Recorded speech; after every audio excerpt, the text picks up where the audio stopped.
ಮಾಜಿ ಸಚಿವ ಸುಧಾಕರ್ ವಿರುದ್ಧ ಪ್ರದೀಪ್ ಅವಹೇಳನಕಾರಿ ಹೇಳಿಕೆ. ಸುಧಾಕರ್ ಬೆಂಬಲಿಗರಿಂದ ಆಕ್ರೋಶ. 2 ದಿನಗಳ ಹಿಂದೆ ಶಾಸಕ ಪ್ರದೀಪ್ ಈಶ್ವರ್ ಮಾಜಿ ಸಚಿವ ಡಾಕ್ಟರ್ ಕೆ ಸುಧಾಕರ್ ಅಯೋಗ್ಯ ಎಂದು ಅವಹೇಳನಕಾರಿ ಪದ ಬಳಕೆ ಮಾಡಿರುವುದಕ್ಕೆ ಸುಧಾಕರ್ ಅಭಿಮಾನಿಗಳು ನಗರಸಭಾ ಸದಸ್ಯರು ಪ್ರದೀಪ್ ಈಶ್ವರ್ ವಿರುದ್ಧ ಕೆಂಡ ಕಾರಿದ್ದಾರೆ. ಒಬ್ಬ ಶಾಸಕನಾಗಿ ಹೇಗೆ ಮಾತನಾಡಬೇಕು ಅನ್ನೋದನ್ನ ಕಲಿಯಿರಿ ಎಂದು ನಗರಸಭಾ ಮಾಜಿ ಅಧ್ಯಕ್ಷ ಕಿಡಿಕಾರಿದ್ದಾರೆ. ಶಾಸಕ ಪ್ರದೀಪ್ ಈಶ್ವರ್ ಮಾಜಿ ಸಚಿವ ಸುಧಾಕರ್ ವಿರುದ್ಧ ಹಗುರವಾಗಿ ಮಾತನಾಡಿದ್ದಾರೆ.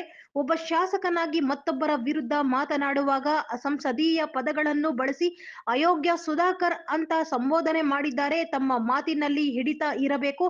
ಮತ್ತೊಮ್ಮೆ ಸುಧಾಕರ್ ವಿರುದ್ಧ ಇದೇ ಮಾದರಿ ಮಾತುಗಳು ಮುಂದುವರೆದರೆ ಸುಮ್ಮನೆ ಕೂರುವುದಿಲ್ಲ ಎಂದು ಮಾಜಿ ನಗರಸಭಾ ಅಧ್ಯಕ್ಷ ಆನಂದ ಬಾಬು ರೆಡ್ಡಿ ಕಿಡಿಕಾರಿದರು.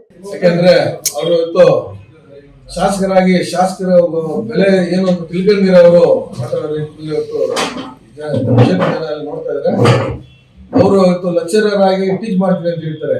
ಅವ್ರು ಇದೇ ರೀತಿನ ಸ್ಟೂಡೆಂಟ್ಸ್ ಟೀಚ್ ಮಾಡೋದು ಕಾಲೇಜಲ್ಲಿ ಈ ಅಸಭ್ಯವಾಗಿ ಮಾತಾಡೋದನ್ನ ಟೀಚ್ ಮಾಡೋದವರು ಸ್ಟೂಡೆಂಟ್ಗೆ ಏನು ಶಾಸಕರಾಗಿದ್ದೀರಾ ಆ ಶಾಸಕನ ಗೋರ್ನ ಉಳಿಸಿ. 224 ಜನ ಶಾಸಕರಿದ್ದಾರೆ ನಮ್ಮ ಕ್ಷೇತ್ರದಲ್ಲಿ, ನಮ್ಮ ರಾಜ್ಯದಲ್ಲಿ. ಎಲ್ಲಿಗೂ ಗೌರವ ಕೆಲಸ ಮಾಡಬೇಡಿ. ಬಾಯಿಗೆ ಅಂದ್ಬಿಟ್ಟು ಬಾಯಿ ಚಪ್ಪಲಕ್ಕೆ ಸೋಷಿಯಲ್ ಮೀಡಿಯಾಗೆ ವಾಟ್ಸಪ್ಗೆ ಬಾಯಿ ಬಂದಿಗೆಲ್ಲ ಮಾತಾಡೋದು ಬಿಡಿ.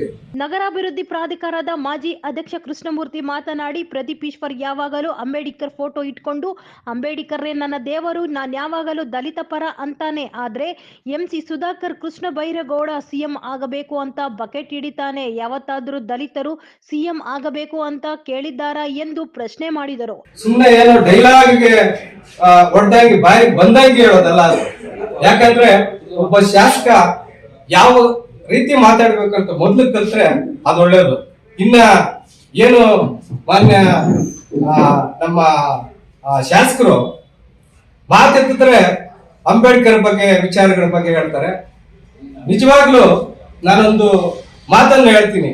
ಯಾಕಂದ್ರೆ ಮಾನ್ಯ ಶಾಸಕರು ಯಾವಾಗ್ಲೂ ಅಂಬೇಡ್ಕರ್ ಫೋಟೋ ಎತ್ಕೊಂಡು ಮತ್ತೆ ಅಂಬೇಡ್ಕರ್ ಬಗ್ಗೆ, ದೀನ ದಲಿತರ ಬಗ್ಗೆ ಒಂದು ಹೇಳಿಕೆಗಳನ್ನ ಕೊಡ್ತಾರೆ. ನಿಜವಾಗ್ಲೂ ನಿಮಗೆ ಏನಾದ್ರೂ ಒಂದು ಮಾನವೀಯತೆ ಇದ್ರೆ, ಮೊನ್ನೆ ನಂದಿ ಜಾತ್ರೆಯಲ್ಲಿ ಹೇಳಿದ್ರಲ್ಲ, ಕೃಷ್ಣ ಬೈರೇಗೌಡರನ್ನ ಮತ್ತೆ ಏನು ಡಾಕ್ಟರ್ MC ಸುಧಾಕರ್ ಅವರನ್ನ ಮುಖ್ಯಮಂತ್ರಿ ಮಾಡ್ತೀವಂತ ಹೇಳಿದ್ರಲ್ಲ, ಎಲ್ಲಾದ್ರೂ ನೀವು ಏನಾದ್ರೂ ದಲಿತರ CM ಆಗ್ಲಿ, ಮುಖ್ಯಮಂತ್ರಿ ಆಗ್ಲಿ, DCM ಆಗ್ಲಿ ಅಂತ ಎಲ್ಲಾದ್ರೂ ಹೇಳಿದ್ದೀರಾ? ನಿಮ್ಮ ಪಕ್ಷದಲ್ಲಿ ಹಲವಾರು ರೀತಿಯ ಏನು ಹಿರಿಯ ನಾಯಕರಿದ್ದಾರೆ. ಸುದ್ದಿಗೋಷ್ಠಿಯಲ್ಲಿ ಬಿಜೆಪಿ ಮುಖಂಡರು ಸಂತೋಷ್ ಮುನಿರಾಜು, SRS ದೇವರಾಜ್, ಯತೀಶ್ ಚಿನ್ನಿ, ಮಂಜುನಾಥಚಾರಿ ಇದ್ದರು. ಶಾಸಕರೇ, ನಮ್ಮ ಡಾಕ್ಟರ್ ಸುಧಾಕರ್ ಅಣ್ಣ ಅವರು 3 ಎಕರೆ ಜಾಗ ಕೊಟ್ಟಿದ್ದಾರೆ ನಮ್ಮ SC ಜನಾಂಗಕ್ಕೆ, ಏನು ಸಮಾಧಿಗಳಿಗೆ. ಚಿಕ್ಕಬಳ್ಳಾಪುರದಲ್ಲಿ ನಗರದವ್ರಿಗೆ ಟೋಟಲ್ ಎಲ್ಲ 3 ಎಕರೆ ಕೊಟ್ಟಿದ್ದಾನೆ. ನೀವು ನರ ಸತ್ತೋಗಿರೋರು ಅಂತ ಹೇಳ್ತೀರಲ್ಲ ಸ್ವಾಮಿ, ನೀವು ನರ ಸ್ಟ್ರಾಂಗ್ ಇರೋರು. ನೀವು ಕಾಂಪೌಂಡ್ ಹಾಕೊಡಿ ಸ್ವಾಮಿ, ಸಾಕೋದು. ಅದೊಂದು ಕಾಂಪೌಂಡ್ ಹಾಕೊಬಿಟ್ರೆ ನಮ್ಮ ಚಿಕ್ಕಬಳ್ಳಾಪುರದಲ್ಲಿ SC ಗಳಿಗೆಲ್ಲ ಒಳ್ಳೇದಾಗುತ್ತೆ. ನಂಗೆ ಹಾಕೊಡಿ ಸ್ವಾಮಿ.